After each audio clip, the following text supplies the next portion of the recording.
সুলাইমান আলাইহিস সালাম কাদের নবী? বনু ইসরাইলের নবী, যিনি এই জেরুজালেম থেকে সারা বিশ্ব শাসন করেছিলেন। তার পিতা দাউদ আলাইহিস সালামও সারা বিশ্ব শাসন করেছেন এই জেরুজালেম থেকেই। পরবর্তীতে তিনি দাউদের পুত্র সুলাইমান আলাইহিস সালাম, তিনি আরো বেশি ক্ষমতা নিয়ে বিশ্ব শাসন করেছেন। জিনরাও তার অনুগত ছিল। তিনি পশু পাখির ভাষা বুঝতেন, এমনকি পিঁপড়ার ভাষা পর্যন্ত বুঝতেন। বাতাসে ফ্লাই করতে পারতেন। জানেন না আপনারা? সুলাইমান আলাইহিস সালামের 100 জন স্ত্রী, তিনি বলছেন আজকে আমি আমার সব স্ত্রীর কাছে যাব এবং প্রত্যেকের গর্ভ থেকে একটা করে সন্তান আসবে এবং এই সন্তান আল্লাহর পথের মুজাহিদ হবে। তিনি একটা কথা বলতে ভুলে গেলেন, কি? নবী সাল্লাল্লাহু আলাইহি ওয়াসাল্লাম বলছেন যে কোনো স্ত্রী সন্তান জন্ম দেয়নি, একজন স্ত্রীর গর্ভে একটা সন্তান এসেছিল, সেটা আপনার প্রিম্যাচিউর, যেটাকে আমরা বলি প্রিম্যাচিউর বেবি, মানে হ্যাঁ বিকলাঙ্গ না শব্দটা আসলে, মানে ম্যাচিউর না, আমাদের মতো সুস্থ না, সুস্থ সবল না, এবং সেও পরবর্তীতে বাঁচেনি আর কি। তো নবী সাল্লাল্লাহু আলাইহি ওয়াসাল্লাম বলছেন ওই দিন যদি সুলাইমান আলাইহিস সালাম ইনশাআল্লাহ বলতেন তাহলে তার কথাই সত্য হতো। ইনশাআল্লাহ ক্ষমতা বুঝতে পারছেন? যাই হোক, আল্লাহ পাক এই আয়াত নাজিল করার পরে নবী সাল্লাল্লাহু আলাইহি ওয়াসাল্লামকে এই 3টা প্রশ্নের উত্তর জানিয়ে দিলেন। আসহাবুল কাহাফের কি হয়েছিল আপনি এই সূরার প্রথম দিকে পাবেন, প্রথম 2 পৃষ্ঠার মধ্যেই পাবেন। যুলকারনাইন বাদশার কি হয়েছে এটা এই সূরার শেষের দিকে গিয়ে পাবেন। 3 নাম্বার রূহ কাকে বলে, এটা আপনি এই সূরায় পাবেন না। এটা কোথায় আছে? শুকরান, সূরা বনী ইসরাঈলে আছে। এখানে একটা মেসেজ আছে, 2টার উত্তর একখানে আর একটা অন্য জায়গায় কেন? আমাদের বুঝ হচ্ছে এটাই যে সূরা কাহাফকে বুঝতে হলে আপনার আরেকটা সূরার সহযোগিতা লাগবে, তার নাম সূরা বনু ইসরাঈল। আপনি সূরা বনু ইসরাঈলটা পড়েন, এখানে ইহুদিদের ব্যাপারে অনেক কিছু আছে এবং সূরা কাহাফ আর বনু ইসরাঈলের মধ্যে অনেক আয়াতে মিলও আছে। দুটো একটা পেয়ার, যেমন সূরা ফালাক নাস একটা পেয়ার না? পেয়ার বোঝেন? জোড়া জোড়া। সূরা ফালাক নাস একটা পেয়ার না, জোড়া না? সূরা কাফিরুন, সূরা ইখলাস একই রকম একটা পেয়ার না? এরকম কিন্তু সূরা এই যে ওয়াদ-দুহা ওয়াল লাইলি ইযা সাজা, এই সূরা, তারপরে সূরা আলাম নাশরাহ লাকা সাদরাক একটা পেয়ার মনে হয় না? এরকমই সূরাতুল বনী ইসরাঈল, সূরা কাহাফ একটা জোড়া। তো আমি বনু ইসরাঈলের দিকে আপনাদেরকে ফোকাস করতে বলিনি আজকে, আমি বলেছি আপনারা সূরা কাহাফটা পড়বেন অন্তত। এই 3টা ঘটনার পাশাপাশি সূরা কাহাফে আরো কিছু আছে। সূরা কাহাফে 2 জন ব্যক্তির ঘটনা আছে, যেই 2 জন ব্যক্তির মধ্যে একজন ধনী ছিল আর একজন গরিব ছিল।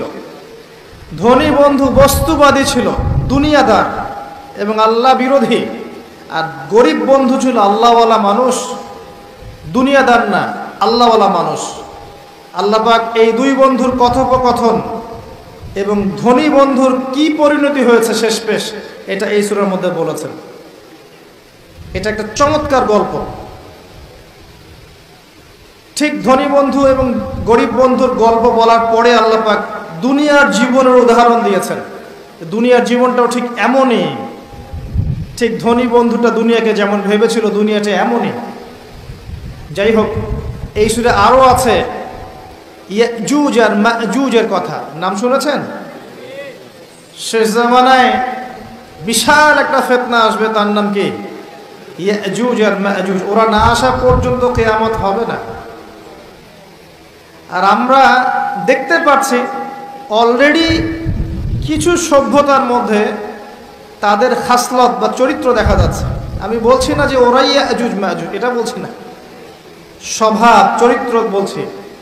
কি চরিত্র? ইন্না ইয়াজুজ ওয়া মাজুজ মুফসিদুনা ফিল আরদ। ইয়াজুজ আর মাজুজ সম্পর্কে 2টা আয়াত আছে মাত্র কোরআনে, মাত্র 2টা। একটা সূরা আম্বিয়ার মধ্যে, আরেকটা হচ্ছে সূরা কাহফের মধ্যে। সূরা কাহফে আল্লাহ পাক বলছেন ইন্না ইয়াজুজ ওয়া মাজুজ মুফসিদুনা ফিল আরদ। ইয়াজুজ আর মাজুজের চরিত্র হচ্ছে তারা দুনিয়াতে ফিতনার ফাসাদ সৃষ্টি করেছে। কি করেছে? তাহলে যারা এখন সারা বিশ্বব্যাপী ফিতনার ফাসাদ সৃষ্টি করছে তাদের চরিত্র কার সাথে তুলনা করা যায়? এটি কি অপরাধ হবে? এই সূরার মধ্যে এটা আছে। এই সূরার মধ্যে আরো আছে একটা বিশাল ঘটনা এবং সবচেয়ে ইম্পর্টেন্ট ঘটনা, সেটা হচ্ছে নবী মূসা আলাইহিস সালাম এবং খিদর আলাইহিস সালামের ঘটনা। নবী মূসা আলাইহিস সালাম ভাষণ দিচ্ছিলেন এবং জনগণের মধ্যে একজন বললেন, আপনি তো অনেক চমৎকার ভাষণ দিচ্ছেন, আপনার চেয়ে কোনো জ্ঞানী মানুষ কি আছে? নবী মূসা আলাইহিস সালাম বলেছেন, না, নেই।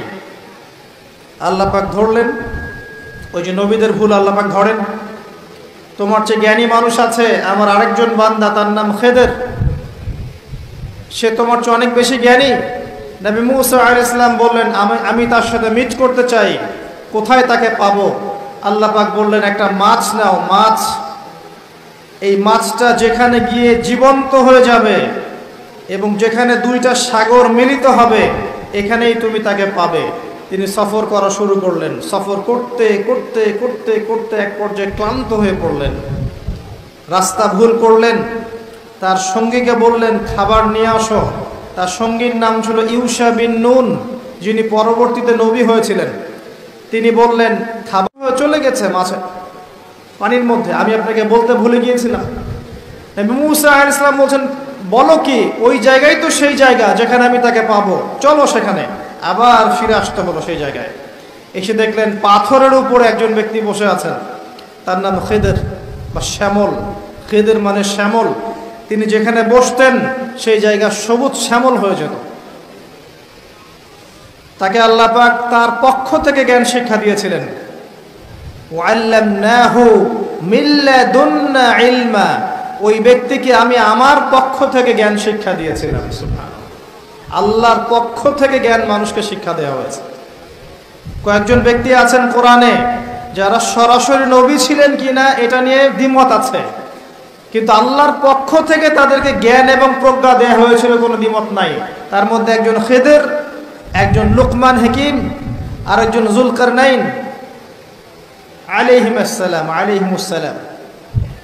আসুন, খিদর আলাইহিস সালামকে গিয়ে নবী মূসা আলাইহিস সালাম বলছেন, হাল আত্তাবিউকা আলা আন তুআল্লিমানি মিম্মা উল্লিমতা রুশদা,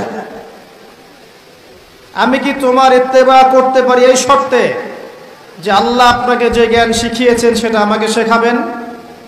খিদর আলাইহিস সালাম বললেন, ইন্নাকা লান তাস্তাতিআ মাইয়া সাবরা, তুমি আমার সাথে ধৈর্য ধরতে পারবে না।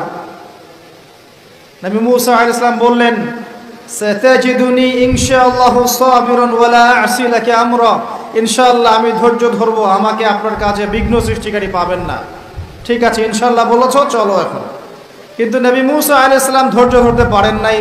শেষে গিয়ে আপনি দেখতে পারবেন খিদর আলাইহিস সালাম আগেই সেটা বুঝতে পেরেছিলেন, যার কাছে আল্লাহর পক্ষ থেকে জ্ঞান থাকে সে অনেক দূর পর্যন্ত দেখতে পারে। আমি কি বোঝাতে পারছি? পথ চলা শুরু হলো, ফানতালাকা, তারা হাঁটতে থাকলেন।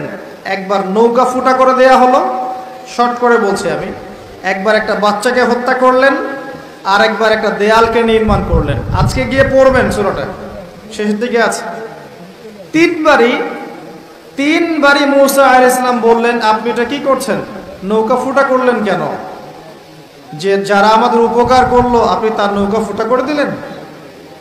বাচ্চাকে কেন হত্যা করলেন? নিষ্পাপ বাচ্চা, সে কি দোষ করেছিল?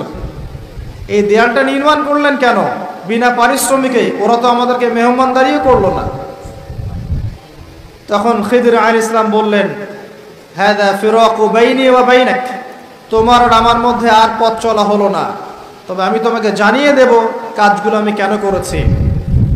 এক নাম্বার, আমি নৌকা এই কারণে ফুটা করেছিলাম, যদি নৌকাটা ফুটা না করতাম নৌকার পিছনে জলদস্যু ছিল, নৌকাটা ভালো হলে নিয়ে চলে যেত। এক, তাই আমি তার কোনো ক্ষতি করিনি, তার উপকার করেছি। দুই, এই বাচ্চাকে আমি হত্যা করেছি আল্লাহর আদেশে, কারণ এই বাচ্চা বড় হলে অনেক বড় কাফের হতো, অনেক মানুষকে কাফের বানাতো, নিজের পিতা মাতাকেও কাফের বানাতো। 3, এই দেয়াল আমি নির্মাণ করেছি এই কারণে, এই দেয়ালের নিচে এই বাড়ির 2 জন এতিম বালকের পৈতৃক সম্পত্তি আছে, যদি নির্মাণ না করতাম মানুষ নিয়ে চলে যেত, তাই বিনা পারিশ্রমিকেই আমি কাজটা করেছি। 3টা ক্ষেত্রেই মূসা তুমি বাইরের চোখ দিয়ে দেখেছ, তাই তুমি সত্য উপলব্ধি করতে পারো নাই। 3টা ক্ষেত্রেই আল্লাহর নূর দিয়ে খিদর আলাইহিস সালাম দেখেছেন বলেই তিনি সঠিক পথের সন্ধান পেয়েছেন। আমি কি বোঝাতে পারছি? সূরা কাহফ আপনাকে এই গল্প কেন শিক্ষা দিচ্ছে, একটু মনোযোগ দেন। সূরা কাহফে আপনাকে এই গল্পটা কেন দেয়া হচ্ছে, কেন শিক্ষা দেয়া হচ্ছে? কারণ সূরা কাহফ এর মাধ্যমে আপনি কিভাবে দাজ্জালের ফিতনা থেকে বাঁচবেন সেটা আপনি এক চোখ দিয়ে বুঝতে পারবেন না, আপনাকে আগে খিদির হতে হবে, তারপরে বুঝতে পারবেন। আমি কি বুঝাতে পারছি ভাই? আগে আমাদেরকে খিদির আলাইহিস সালামের মতো হতে হবে, 2 চোখওয়ালা, যার শুধু বাইরের চোখ ছিল না, ভিতরের চোখও ছিল, এবং জীবন্ত কলব ছিল, কলবে নূর ছিল, অনেক দূর পর্যন্ত দেখতে পারতেন কি হচ্ছে সামনে, কি হতে যাচ্ছে। আল্লাহ পাক তাকে সেই হিকমা, প্রজ্ঞা, জ্ঞান দিয়েছিলেন। এই হিকমা, এই প্রজ্ঞা, এই জ্ঞান কখন আসবে? যখন মনের মধ্যে কোনো হিংসা থাকবে না, কোনো বিদ্বেষ থাকবে না, কোনো রিয়া থাকবে না, কোনো অহংকার থাকবে না, যখন মনের মধ্যে স্বচ্ছতা থাকবে, পরিচ্ছন্নতা থাকবে, দুনিয়ার পূজা থাকবে না, পরকাল কেন্দ্রিক চিন্তা ভাবনা থাকবে, বেশি বেশি কোরআন তেলাওয়াত করবে, বেশি বেশি আল্লাহর জিকির করবে, বেশি বেশি আল্লাহর জিকিরে জিহ্বাকে সিক্ত রাখবে, কলবকে পরিষ্কার রাখবে, নূরওয়ালা মানুষের কাছে গিয়ে পড়ে থাকবে, তখন গিয়ে কলব জীবিত হবে, তার আগে হবে না। আমি মনে হয় বুঝাতে পারছি না। যখন এরকম হবে কলবের অবস্থা, তখন আপনি ইনশাআল্লাহ 2 চোখ দিয়ে দেখতে পারবেন ইনশাআল্লাহ তাআলা। তখন বুঝবেন কি কারণে সূরা কাহফ আপনাকে দাজ্জালের ফিতনা থেকে বাঁচাবে। এখন আমি যদি আপনাকে প্রশ্ন করি সূরা কাহফের মধ্যে কি আছে যা আপনাকে মাসিহুদ দাজ্জালের ফিতনা থেকে বাঁচাতে পারে, কি উত্তর দিবেন? কে উত্তর দিতে পারবেন বলেন? সূরা কাহফের মধ্যে কি এমন আছে যা আপনাকে মাসিহুদ দাজ্জালের ফিতনা থেকে বাঁচাবে? কে উত্তর দিতে পারবেন? বলেন বলেন, সাহস করেন। কি আছে? অন্য সূরায় কি নেই, এখানে কি আছে স্পেশাল যে আপনাকে মাসিহুদ দাজ্জালের ফিতনা থেকে বাঁচাবে? নবীজি বলেছেন গ্যারান্টি, প্রথম 10 আয়াত শেষ 10 আয়াত মুখস্থ করেন, আপনাকে দাজ্জালের ফিতনা থেকে বাঁচানো হবে। আপনার জীবদ্দশায় দাজ্জাল বের হলেও আল্লাহ আপনাকে বাঁচাবে। কি আছে এই সূরায়? আচ্ছা, বাসায় গিয়ে খুঁজেন, গবেষণা করেন, চিন্তা করেন কি আছে। আমি একটা ক্লু দিচ্ছি। আসহাবুল কাহফ, এই গুহাবাসী, এই 7 জন বা 9 জন যুবক, তাদের গল্পের মধ্যে সেই শিক্ষা আছে, সেই কারণ আছে, যেই কারণ আপনাকে দাজ্জালের ফিতনা থেকে বাঁচাবে সূরা কাহফের মাধ্যমে। বাকিটা আপনি খুঁজে নিতে পারবেন? সাহস নাই? সহজ করে দিচ্ছি, কারণ আমাদের বক্তব্য অনলাইনে যাচ্ছে, তারাও দেখবে। আসহাবুল কাহফ এমন একটা সমাজে বাস করতেন যেই সমাজটা ছিল দাজ্জালের ফিতনার মতোই। সেখানে শিরক ছিল, সেখানে সুদ ছিল, জেনা ছিল, ব্যভিচার ছিল, মূর্তি পূজা ছিল, ফিতনা ছিল, ফাসাদ দিয়ে ভর্তি। আসহাবুল কাহফ এমন একটা সমাজের মধ্যে থাকতেন, ঠিক এখনকার বিশ্বের মতোই অনেকটা। কথা কি বুঝতে পারছেন? ঠিক এখনকার বিশ্বের মতোই অনেকটা, যেখানে ফাসাদ, এখানে প্রতিটা ক্ষেত্রেই ফাসাদ, শিরক আছে, হারাম আছে, জুয়া আছে, দুর্নীতি আছে, আপনার মুসলিমদের বিভক্তি আছে, বেদাত আছে, সুদ আছে, ঘুষ আছে, দুর্নীতি আছে, জেনা আছে, ব্যভিচার আছে, কি নাই? সব আছে। কি নাই? নাই কি বলেন তো? সমকামিতাও আছে, মেয়েও মেয়েকে বিয়ে করতে চায় এখন। এরপরে কি হবে জানেন? এরপরে কি হবে? আচ্ছা, আমার লেকচার আপনারা আগে শোনেন নাই কখনো? সমকামিতার কথা বলেছিলাম? আর পরের স্টেপটাও বলে যাচ্ছি, শোনেন। ফেমিনিস্ট রেভলিউশনের মাধ্যমে নারী পুরুষের এই যে আমরা একাকার একটা ফ্রি মিক্সিং করেছি না, এগুলোর মধ্য দিয়ে আস্তে আস্তে আস্তে আস্তে নারীর সম্মান কমে গেছে, 1 নাম্বার। 2 নাম্বার, বৈবাহিক সম্পর্কগুলো ঠুনকো হয়ে যাচ্ছে দিন দিন। জেনা বেড়েছে, ধর্ষণ বেড়েছে, ব্যভিচার বেড়েছে। আস্তে আস্তে আস্তে আস্তে দেখবেন মেয়েদের প্রতি আকর্ষণ কমে গিয়ে ছেলে ছেলেকে বিয়ে করা শুরু করবে, মেয়ে মেয়েকে বিয়ে করা শুরু করবে। নবী সাল্লাল্লাহু আলাইহি ওয়াসাল্লাম বলেছেন, আমার উম্মতের মধ্যে সমকামিতা ব্যাপকভাবে ছড়িয়ে না পড়া পর্যন্ত কিয়ামত হবে না। কি বুঝলেন? আমার উম্মত যতদিন পর্যন্ত মূর্তি পূজা করছে না ততদিন কিয়ামত হবে না। আর এমন একটা সময় আসবে যখন মসজিদ থাকবে চাকচিক্যময়, হেদায়েত থাকবে না। কোরআন থাকবে বইয়ের মধ্যে, কিতাব আকারে, এর হেদায়েত মানুষের মধ্যে থাকবে না। ইসলামের নামটুকু থাকবে, ইসলামের শিক্ষা থাকবে না। এবং আসমানের নিচে, জমিনের উপরে সবচেয়ে নিকৃষ্ট মানুষ হবে তারা যারা এক শ্রেণীর আলেম, যারা দুনিয়ার বিনিময়ে দিনকে বিক্রি করে খায়। টাটকা হাদিস তিরমিজির মধ্যে আছে। আমি আপনাকে বলছি, এই ফিতনাগুলোর পরে এসেছে এই সমকামিতা এবং চাইল্ড অ্যাবিউজিং, বাচ্চাদেরকে ধর্ষণ করা। এরপর দেখবেন মেয়েদের প্রতি আগ্রহ কমতে কমতে বাচ্চাদেরকে মানুষ ধর্ষণ করা শুরু করে। কারণ পর্নোগ্রাফি দেখতে দেখতে মানুষের মাথাটা পশুর মতো হয়ে গেছে। একটা মেয়ের দিকে সে আর সম্মানের চোখে তাকাতে পারে না। একটা মেয়ে বাচ্চাকে কোলে নিলেও সে তাকে মানে কি বলবো, বাচ্চাদের মতো আদর করতে পারে না, নোংরাভাবে আদর করে। আমার কথা বুঝতে পারছেন না মনে হয়। যেভাবে বাচ্চাদের প্রতি ধর্ষণ বেড়েছে, এটা কি আগের 100 বছরে ছিল ভাই? ছিল? আর যারা এগুলো করেছে এদের সবার কি বিচার হয়েছে?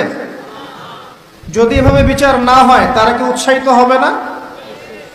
এখন ইসলাম যে বলেছে এদের বিচার প্রকাশ্যে করতে হবে, ইসলামকে অপমান করেছে? ইসলাম কি অন্যায় করেছে কোনো? ইসলাম কি মানবতা গর্হিত কোনো কাজ করেছে? এরপর কি হবে সেটাও শোনেন।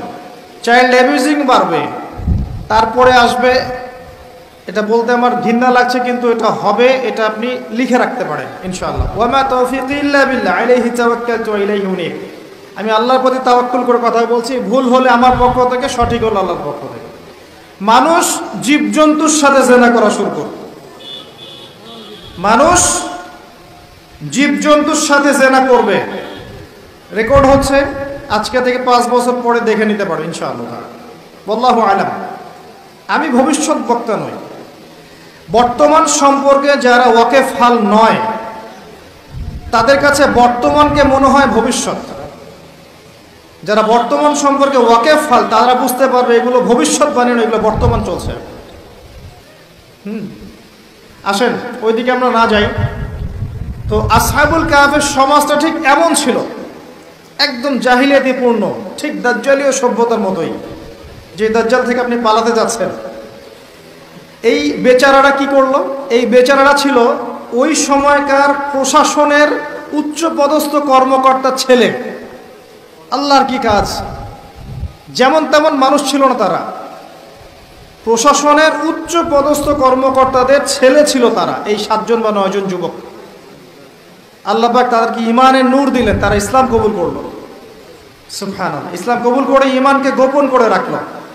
গোপন করে রেখে তারা ভিতরে ভিতরে দাওয়াতি কাজ করত। এক পর্যায়ে মানুষ যখন জেনে ফেললো যে তারা মুসলিম হয়ে গেছে, তখন তাদেরকে রাজদরবারে নিয়ে আসা হয়েছে। আলটিমেটাম দেওয়া হচ্ছে 3 দিনের মধ্যে ধর্ম ত্যাগ করতে হবে, না হলে তোমাদের গর্দান উড়িয়ে দেওয়া। বুঝতে পারছেন কোথায়? এই বাচ্চার নাম ছিল দাকিয়ানুস। কি নাম? দাকিয়ানুস। এই বাচ্চা আলটিমেটাম দিল। তো তারা কিন্তু ওই সমাজের মধ্যে কোনো জঙ্গিবাদী কর্মকাণ্ড করলো না, কোনো সন্ত্রাস ছড়ালো না, তারা কিন্তু কোনো বিদ্রোহ করলো না। তারা আস্তে করে ওই সমাজ থেকে চলে গেল। ওই সমাজ থেকে চলে গেল, হিজরত করে চলে যাচ্ছে হয়তো কোনো একটা জায়গায়। কোথায় যাচ্ছে আল্লাহ পাক সেটা বলেননি যে কোথায় যাচ্ছিল তারা। আল্লাহ পাক শুধু বলেছেন তারা এখান থেকে ফিতনা থেকে বের হয়ে, ফিতনাময় পরিবেশ থেকে বের হয়ে, সাথে একটা কুকুর ছিল, কুকুর, এই কুকুরকে নিয়ে তারা চলে যাচ্ছে বাড়ি ঘর সহায় সম্পত্তি সব ছেড়ে দিয়ে ঈমান নিয়ে কোথাও চলে যাচ্ছে এই ফিতনাময় পরিবেশ থেকে অনেক দূরে, ডিসকানেক্টেড। যেতে যেতে রাত্রেবেলা একটা গুহার মধ্যে আশ্রয় নিয়েছে। রাতের বেলা ঘুম এসেছে, ক্লান্ত হয়েছে, একটা গুহার মধ্যে আশ্রয় নিয়েছে। ব্যাস এই গুহাতেই ঘটনা। আল্লাহ পাক 309 বছর ঘুম পাড়িয়ে রেখে দিয়েছে। কথা বুঝতে পারছেন? এরপরে তারা যখন জাগনা পেল, আল্লাহ পাক 309 বছর পর যখন জাগ্রত করলেন, উঠে তারা বলছে একজন আরেকজনকে যে কাম লাবিসতুম, কতদিন ঘুমিয়েছিলাম? একজন বলছে লাবিসনা ইয়াওমান আও বা'দা ইয়াওম, একদিন ঘুমিয়েছি বা একদিনে কিছু অংশ ঘুমিয়েছি। আর একজন বলছে রব্বুকুম আ'লামু বিমা লাবিসতুম, আল্লাহই ভালো জানে আমরা কতদিন ঘুমিয়েছি। যাই হোক, এই মুদ্রাগুলো নাও, এই মুদ্রাগুলো নাও, নিয়ে বাজারে যাও, বাজারে গিয়ে ফালিয়ানজুর আইয়ুহা আসকাতু আমা, দেখো যে পবিত্র খাবার কোনটা আছে নিয়ে আসো, আমরা ক্ষুধার্ত। ঘুম থেকে উঠে এতটুকু বলেছে আমরা ক্ষুধার্ত, আমরা কতদিন ঘুমিয়েছিলাম, ব্যাস এতটুকু। আর তারা তো জানে যে আমরা এই পথ দিয়ে এসেছি গতকাল, কবে? তারা তো জানে না 309 বছর পার হয়ে গেছে, জানে? তাই মুদ্রা দিয়ে পাঠাচ্ছে, যাও খাবার নিয়ে আসো, ক্ষুধা লাগছে। কতদিন ঘুমিয়েছিলাম সেটা নিয়ে পরে ডিসকাস করা যাবে, আগে খাই, আগে ক্ষুধার্ত, আগে খাই। আচ্ছা, এবার বাই দ্য ওয়ে, ওই যে মুদ্রাটা সাথে করে নিয়ে সে বাজারে গেল, গিয়ে সেই মুদ্রা দিয়ে রুটি কিনতে যাচ্ছে, রুটি। এবং রাস্তাঘাট তার কাছে অপরিচিত মনে হচ্ছে, যে এই রাস্তায় তো আগে আসছি বলে মনে হচ্ছে না, আমরা তো রাস্তা খুব ভালো করে চিনি, এখানে তো এগুলো ছিল না। মনে করেন আপনি এখানে ঘুমিয়ে গেলেন, 309 বছর পর আল্লাহ পাক আপনাকে উঠালেন, ওঠার পর আপনার কি অবস্থা হবে? কি অবস্থা হবে? চিনবেন কিছু আশপাশের? আপনি তো মনে করুন স্বপ্ন দেখছেন আপনি, অথবা আপনি পাগল হয়ে গেছেন, তাই না? ওদেরও সেম অবস্থা হলো। এই বেচারা যে বাজারে গিয়েছে মুদ্রা নিয়ে, ওর তো অবস্থা খারাপ। কি অবস্থা, আমি কোথায় আসলাম? যাই হোক, মুদ্রা দিয়েছে, রুটি কিনতে চাচ্ছে। এবার মুদ্রাটা দেখে রুটিওয়ালা বলছে যে এই গুপ্তধন কোথায় পাইছো ঠিকঠাক বলো, নাহলে কিন্তু পুলিশের হাতে তুলে দেবো। গুপ্তধন কোথায় পাইছো? এ বলে যে কিসের গুপ্তধন, আমরা এখানকার প্রশাসনের ছেলে, এইটা আমাদের টাকা, গুপ্তধন পাবো কোথায়? গতকালকে এখান থেকে বের হয়েছি, গুহায় রাত কাটালাম, আজকে চলে আসি। এ বলছে পাগল হয়ে গেছে, এখানে তো দাকিয়ানুস বাদশার সিলমোহর দেওয়া আছে, আর দাকিয়ানুস বাদশা তো 300 বছর আগে মারা গেছে, আমাকে পাগল মনে করো? এগুলো বলছে সে। এবার চিন্তা করেন ওই ব্যক্তির কি অবস্থা। কথা কি বুঝতে পারছেন? ঘটনা কি মজার না? অ্যামেজিং ব্যাপার। আল্লাহ পাক তাই বলছে, আম হাসিবতা আন্না আসহাবাল কাহফি ওয়ার রাকিম কানু মিন আয়াতিনা আজাবা, হে নবী আপনি কি ভেবেছেন আসহাবুল কাহফের ঘটনাটা অদ্ভুত বিস্ময়কর ঘটনা ছিল? আসলেই তাই ছিল, আসলেই তাই ছিল। একটু ক্লু দিই আপনাকে, মাথায় একটু নড়া দেই। 309 বছর পরে একটা মুদ্রা নিয়ে বাজারে গিয়েছে। কত বছর পরে? তো 309 বছর ওই মুদ্রা পকেটে নিয়ে ঘুমানোর পরেও সেই মুদ্রার মান কিন্তু কমে যায়নি। আমি কি বুঝাতে পারছি? 309 বছর ওই মুদ্রা পকেটে নিয়ে ঘুমানোর পরে মুদ্রার মান কিন্তু কমে যায়নি, টাকার মান কিন্তু কমে যায়নি। আমার পকেটে কয় টাকা আছে দেখি, বেশি টাকা নাই ভাই, একটা 1000 টাকার নোট দেখতে পারো।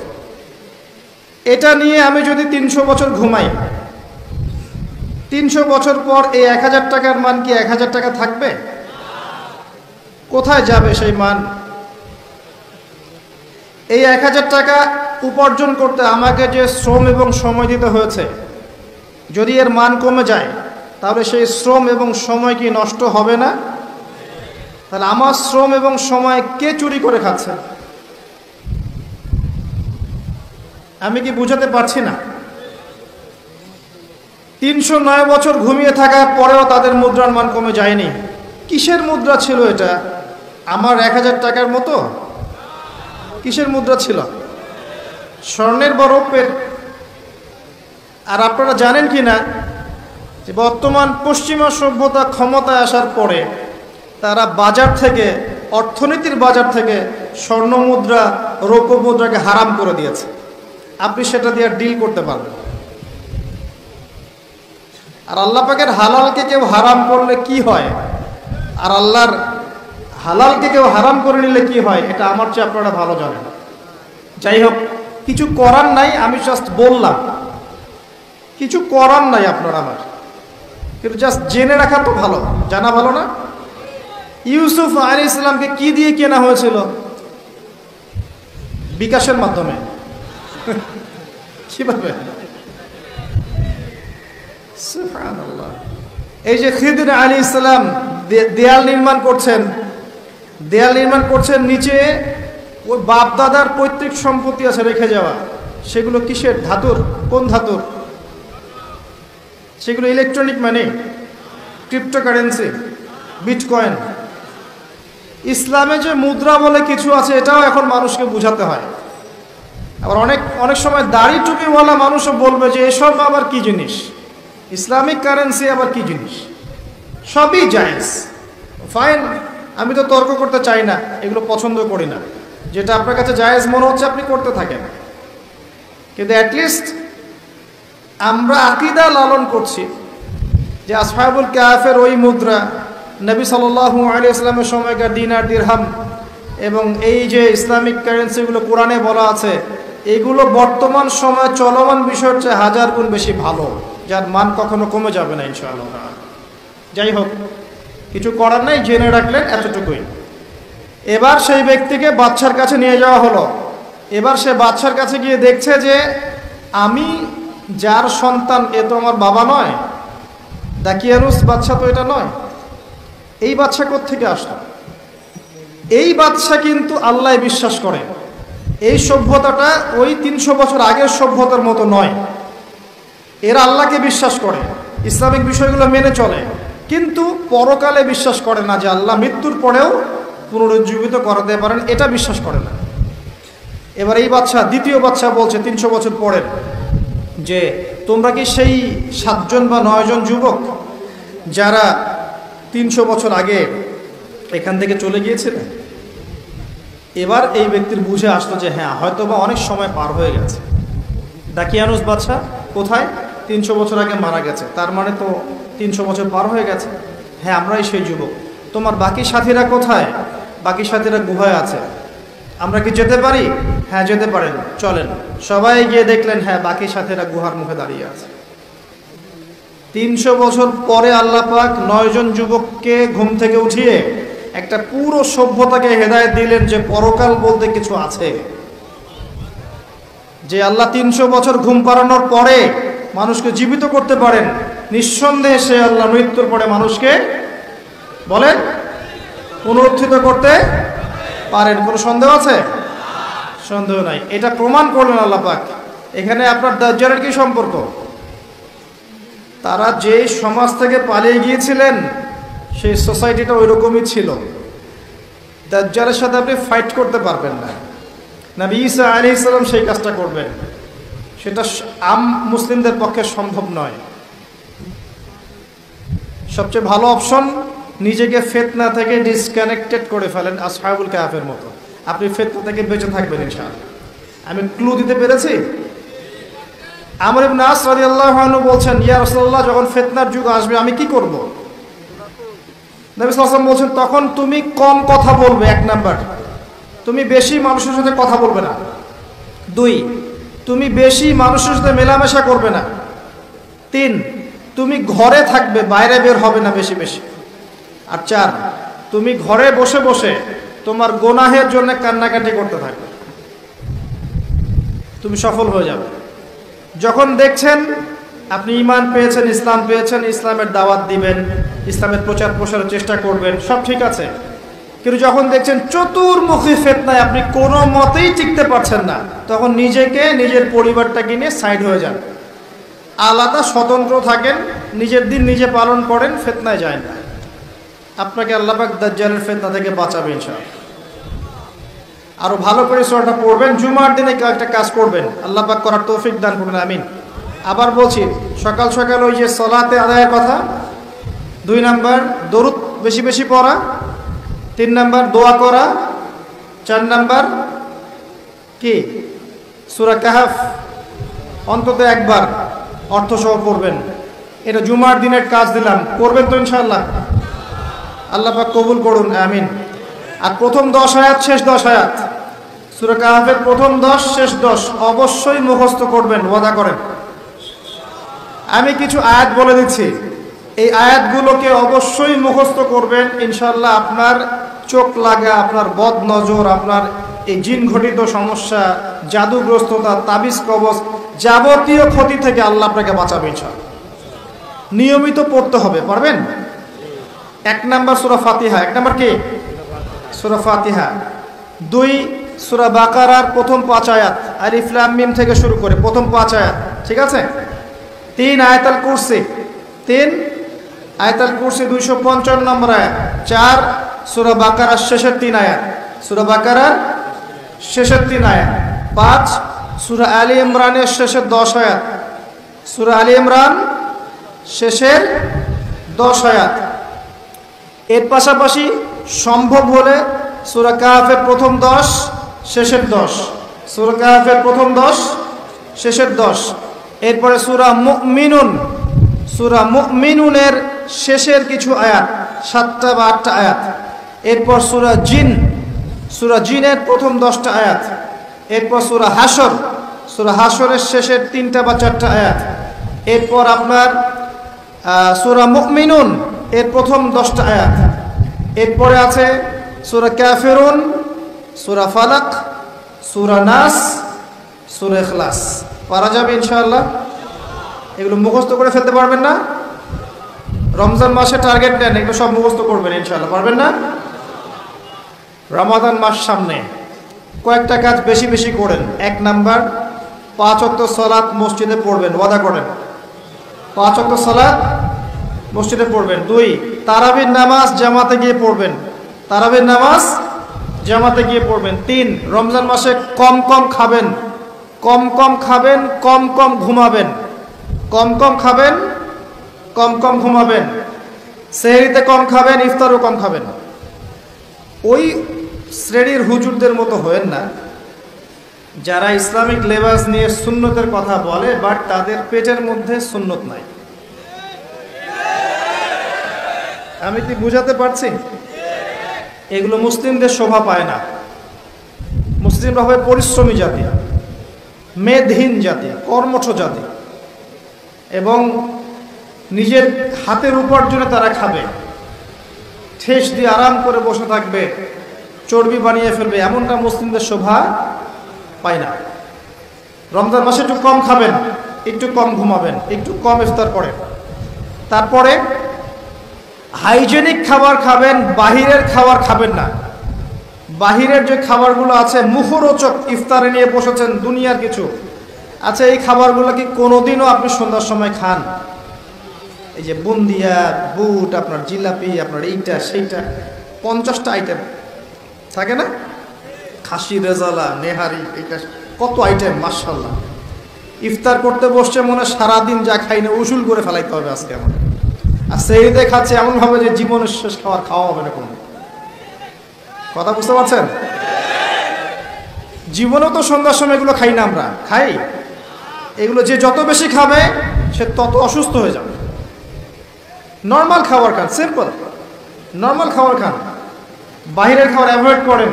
এগুলো আপনাকে অসুস্থ করে ফেলছে। ম্যানুফ্যাকচার্ড খাবার বেশি খাইতে যায় না। যাই হোক, আসেন বেশি বেশি হাইজেনিক খাবার খান, সুন্নাহসম্মত খাবার খান, পানিও খান বেশি করে, ফ্রুটস খান বেশি করে। আপনি সুস্থ থাকার চেষ্টা করেন, একটু ব্যায়াম করেন, এক্সারসাইজ করেন, হাঁটাহাঁটি করেন, কাজ করেন, ইনশাআল্লাহ দেখবেন আপনি সুস্থ আছেন। আল্লাহ পাক তৌফিক দান করুন। রমজান মাসে আপনাদের যাকাতগুলোকে দিয়ে দিবেন, পারবেন ইনশাআল্লাহ? যাকাত কারো যেন বাকি না থাকে, এটা আপনার সম্পদে গরিবের হক, পারবেন না? যাকাত অবশ্যই দিতে হবে, এটা ফরজ। রমজান মাসে বেশি বেশি দান সাদাকা করবেন, পারবেন? রমজান মাসে মানুষের ঘরে ঘরে ইফতার পৌঁছে দিবেন, পারবেন? রোজাদারদেরকে বেশি বেশি ইফতার করাবেন, পারবেন? রমজান মাসে ইমাম সাহেব মুয়াজ্জিন খতিবদের বেতন ভাতা বাড়িয়ে দিবেন, পারবেন? তাদের বাড়ানোর দরকার হয় না? সব কিছুর দাম বাড়ে, ওদের দাম বাড়ে না? 5-10 হাজার টাকা দিয়ে এখন সংসার চলে? আসলে কি চলে? উনি খুতবা দিবেন, তারাবি পড়াবেন, নামাজ পড়াবেন, মাস শেষে একটা সামান্য গা বাচন একটা হাদিয়া দিয়ে দিবেন, সে ঈদ করবে না? তার পরিবারের সারা মাসের খরচ নাই? এগুলো দায়িত্ব কাদের? আমাদের না? এগুলো দায়িত্ব আমাদেরকে নিতে হবে। তাদের পক্ষে কথা বলার মানুষ খুব কম, আমি কথা বলছি। প্রত্যেক মসজিদের ইমাম, প্রত্যেক মসজিদের খতিব, প্রত্যেক মসজিদের মুয়াজ্জিন, তাদের ভাতা রমজানে বাড়িয়ে দিতে হবে, এটা দাবি আমাদের।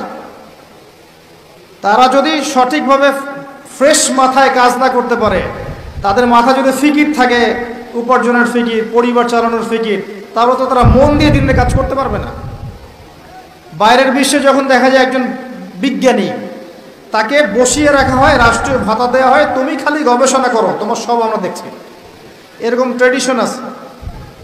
আমাদের এখানে এটা নাই কেন? আল্লাহ পাক আমাদের মনটাকে বড় করুন। রমজান মাসে দান সাদাকা বাড়িয়ে দেন। আরেকটা বিষয় বাড়ান, এটা দিয়ে আমি শেষ করছি। আল কোরআন। রমজান মাস কি কারণে মহিমান্বিত? একটা কারণে, এই মাসে কি নাজিল হয়েছে? শাহরু রমাদানাল্লাযী উনজিলা ফীহিল কোরআন।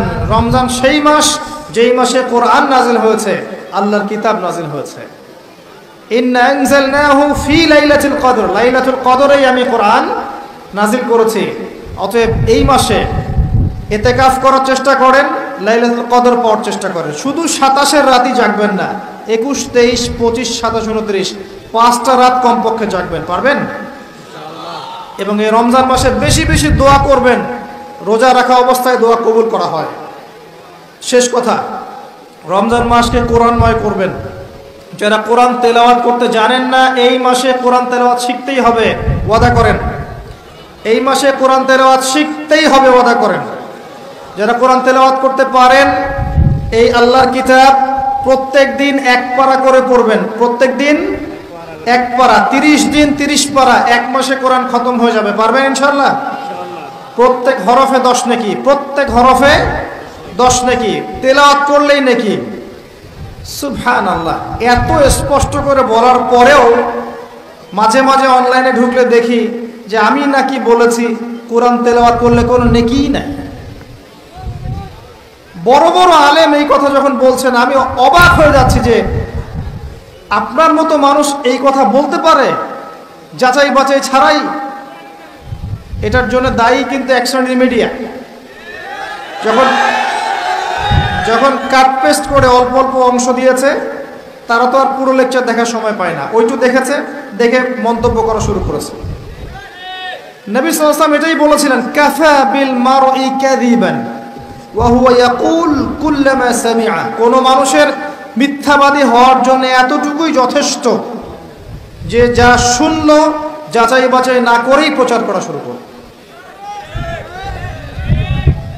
স্পষ্ট করে বলছি, কোরআন তেলাওয়াত করেন, প্রত্যেক হরফে 10 নেকি হবে। কোরআন আপনার পক্ষে সাক্ষী দিবে। আলিফ লাম মিম একটা হরফ নয়, 3টা হরফ। কোরআন তেলাওয়াত করে যারা মাহির হয়, তারা সম্মানিত ফেরেশতার সাথে হাসর করবে। যারা পড়তে গিয়ে আটকে যায়, ওরা ডাবল নেকি পাবে। হাফেজে কোরআন থেকে বলা হবে, ইকরা ওয়ারতাক, তুমি পড়ে উঠতে থাকো। ওয়ারাত্তিল কামা কুনতা তুরাত্তিল ফিদ দুনিয়া, তুমি দুনিয়ায় যেমন করে পড়তে, এখন পড়তে থাকো কিয়ামতের মাঠে। ফাইন্না মানজিলাতাকা ইলা আখির আয়াতিন তাকরাউহা, তোমার শেষ মঞ্জিল হবে অত উচ্চতায় যেখানে তুমি পড়া শেষ করবে। সুবহানাল্লাহ। কেউ যদি 1000 আয়াত মুখস্থ করে, 1000 তলা বিল্ডিং পাবে ইনশাআল্লাহ জান্নাতে। এত স্পষ্ট করে বলার পরেও রমজানে আমরা যারা তেলাওয়াত করতে জানি, দিনে 1 পারা করে তেলাওয়াত করবো ইনশাআল্লাহ, ওয়াদা করেন, পারবেন? এরপর যারা হাফেজে কোরআন, রমজান মাসে পুরো কোরআন আবারও হিফজ চর্চা করতে হবে, পারবেন ইনশাআল্লাহ? এবং তারাবির নামাজ পড়াবেন ইনশাআল্লাহ তাআলা। এরপর যারা কোরআনের অর্থ বোঝেন, টুকটাক আমরা যারা আরবি বুঝি, ব্যাকরণ ভাষা কুচিটা বুঝি টুকটাক ভাঙাচোরা, তাদের উপর দায়িত্ব হচ্ছে এই রমজান মাসে পুরো কোরআন বিশুদ্ধ তাফসীর থেকে একবার খতম করতে হবে। পারা যাবে ইনশাআল্লাহ? প্রত্যেক দিন 1 পারা করে আমি অর্থ সহ পড়ব পুরো 30 দিন 30 পারা। পারা যাবে ইনশাআল্লাহ? এরপর আমভাবে আমাদের সবার দায়িত্ব হচ্ছে কোরআনের সমস্ত আদেশ রমজান মাসে মানব, কোরআনের সমস্ত নিষেধ রমজান মাসে বর্জন করব। পারবো ইনশাআল্লাহ? আর সবশেষ কথা, আল কোরআন আমিন। আমরা দোয়া করছি আল্লাহ পাক আমাদেরকে রমজানে পৌঁছে দিন এবং রমজানকে বরকতময় করুন। আল্লাহ পাক আমাদের সবাইকে কোরআনময় রমজান পালন করার তৌফিক দান করুন, কোরআন বুঝে পড়ার তৌফিক দান করুন, বেশি বেশি তেলাওয়াতের তৌফিক দান করুন। আমাদের মধ্যে যারা অসুস্থ সবাইকে আল্লাহ পাক শেফায়ে কামেলা দান করুন। আমাদের মধ্যে যারা মারা গেছেন আল্লাহ পাক সবাইকে মাফ করে দিন। আল্লাহ পাক আমাদেরকে বেশি বেশি দিনের খেদমত করার তৌফিক দান করুন। দৃশ্য অদৃশ্যের যাবতীয় বিপদ আপদ বালা মুসিবত থেকে আল্লাহ পাক আমাদেরকে হেফাজত করুন। আমিন। সুবহানাকা আল্লাহুম্মা বিহামদিক আশহাদু আল লা ইলাহা ইল্লা আনত আস্তাগফিরুকা ওয়া আতুবু ইলাইক। আসসালামু আলাইকুম ওয়া রাহমাতুল্লাহি ওয়া বারাকাতুহু।